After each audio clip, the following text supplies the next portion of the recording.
Happy Sunday, YouTube. What is up, guys? I'm Comfort here. We're going to start off with video 1 of the metagame discussion, where we're going to hammer through probably 6 segments of this. And if you're going to show me some love in these likes, I will continue to be massively excited to film these each and every day as we talk about 30 viable decks. Could there be more than 30 at this point that you can take and play at regional level plus and succeed in this current format? Wow. Yu-Gi-Oh's come a long way, and you all say you want Max C back. You wouldn't have 30 viable decks at that point. But let's dig on into this interesting discussion, shall we?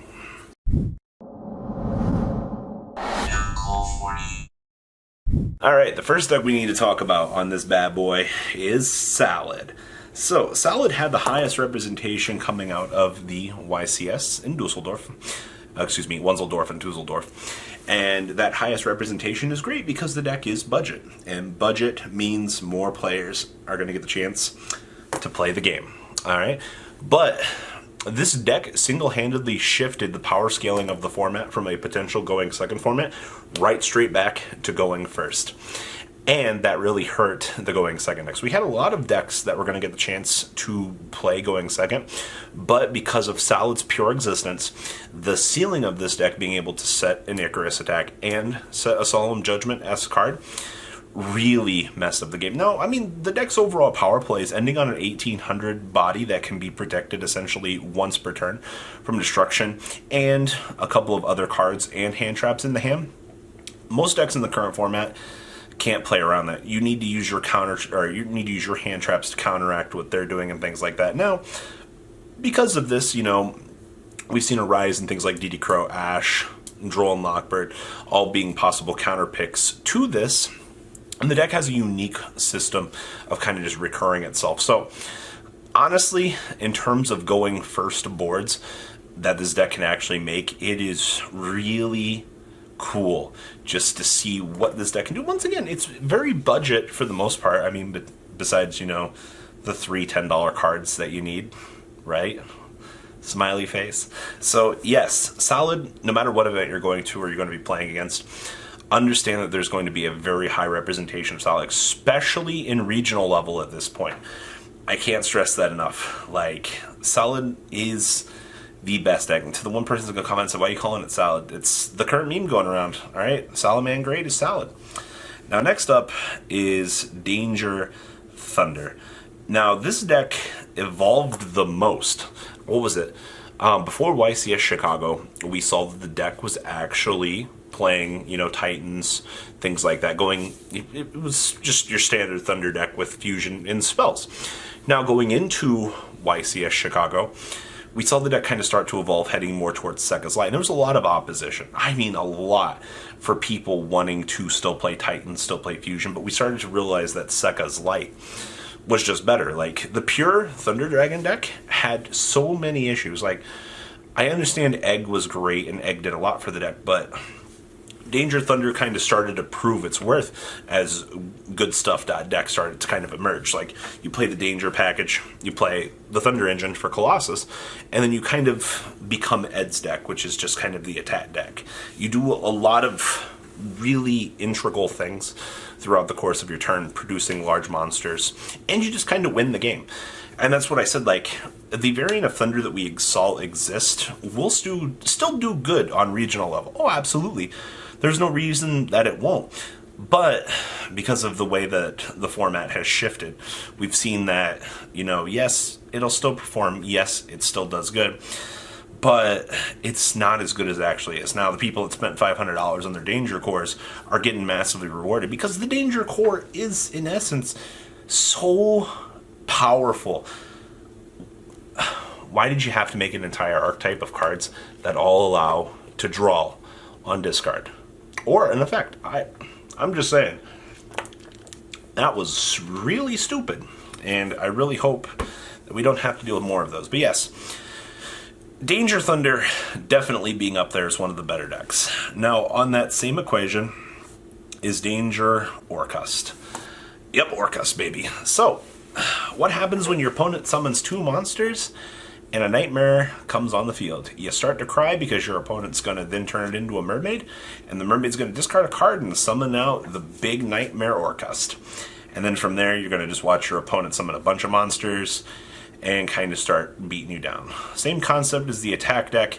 You produce a lot of large monsters, and you're going to use these large monsters to put your opponent into a position that they're not going to be able to access. Now, I think there are a lot less players that take the chance to want to play this deck, because obviously the rank up PK spell that you've got built into the deck for Azathoth is good. You know, being able to deny your opponent a whole turn essentially of monster effects is really crucial. I mean, a lot of players, we've talked about like Denko Sekka and things like that from the Danger Thunder side of things. So many people have already started main decking these cards, and also, I mean, Denko's kind of essentially an auto win against Sky Striker that it's kind of crazy. But seeing that Danger or Cust can produce Azathoth and essentially start putting yourself into a better advantage engine, a kind of a better state of mind per se because of Azathoth and things like that. Now, like I said, I do expect this deck to do okay regional level. It seems to do better at YCSs because most people kind of play around the Azathoth. It's a strange world we live in, because you would think a deck like this would perform so much better on a level such as a regional, but it only really seems to shine, I guess, at a YCS level. I don't get it. Your mom doesn't get it. Your dad doesn't. Trying to explain why Danger Orcust is secretly the best variant for a YCS is kind of hard. So, call it what it is. Now, next up on our list of things we need to talk about is Sky Striker. Now, a lot of people still actually think that this is the best deck in the room. And call it what it is. Having a Spellbook of Judgment that you can re-roll out, reset your key pieces, and the fact that we're back on the going first variant. Going second was great for the 2 to 3 weeks you had it before Salad kind of came out and ruined your lives, because main decking evenly praying at tops was great. And I mean, obviously going into YCS Chicago, every Sky Striker player realized that, hey, you know, going second was the most optimal thing to do. But we've kind of started to see now that YCS Dusseldorf was won by the going second, or the going first variant, which I mean was playing Solemns. Now, you have to be able to win dice rolls to get to that point. I'm going to be honest with you. I'm terrible. I'm 2 weeks into locals at this point, and I've lost every dice roll in my life. And that feels bad, man. Trust me on that. But seeing how Sky Striker is continuously evolving, I also think that you have to be a very good player to play the deck. Not saying I'm trash or anything, but that'll be for another day. But yes, Sky Striker is still here.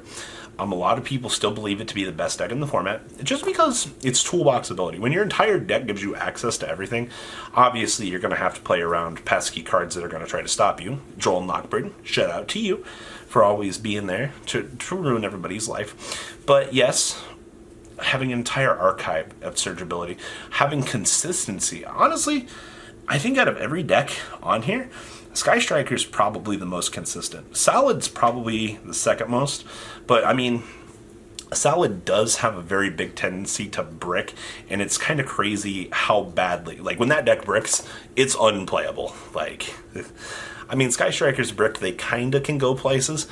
I mean, at least Shizuku will dig you out of the hole, right? And then the last thing I want to talk about for this video is Dark Warrior. Now, Dark Warrior's not doing so hot right now. And when I say this, I mean this all too dearly. Let it go, let it go, let Dark Hero die. Okay. So, obviously, it's good enough to continuously be at the top tables. I think a lot of people kind of forgot that Isolde is a card. And so is Summon Sorceress. It's kind of crazy. YCS Chicago taught us that Summon Sorceress was kind of a pile of garbage for Thunder. And then you've kind of got Dark Warrior over here. It's like, oh, I still exist. Nice to see you guys. Hey. But you've got to play a lot of bricks in your deck to make that Isolde live and good.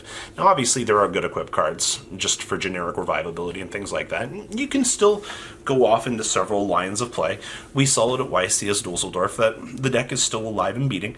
You know, Aqua Dolphin and the whole Neospace Connector engine. It's great. It does what it needs to do. It takes resources away from your opponent, as the deck wants to do. But the whole concept of, yikes, my Isolde got interrupted, it's very fragile. in the current stage of the format. So yes, going into a regional level event, I would say that Dark Warrior would be something that I would have on my mind. I would be aware of it. Hand loops and cheesy things like that the deck can actually do because of Rusty Bardiche. It's kind of ironic because 3 of these decks are kind of the same thing at the end of the day. But for the most part, you know, the Dark Warrior engine still very much an issue in the current format. Just kind of be aware that, hey, Aqua Dolphin can rip some cards from your hand. Make sure that you're playing correctly to not allow that to happen. So that's all I've got. These are the top decks. Obviously, next video, we can cry about Trickstar. We can cry about Altergeist and how they're not good anymore. Sad day. But that will be for part 2 of this session. Please, comment down below. Tell me what you guys think about part 1. And give me some likes on this for part 2. See you guys in part 2, guys. Peace out. Different shirt Robbie for every one of these 2. The ride never, well, truly ends. Thank you, patrons. Without you guys, I don't know what I'd be wearing in these videos. I might be a truffle shuffle incident all over again. Guys, please also check out Vanquil40 for some awesome Vanguard content. Some other interesting stuff you might find up here on the left or in the description as well. Thanks for watching.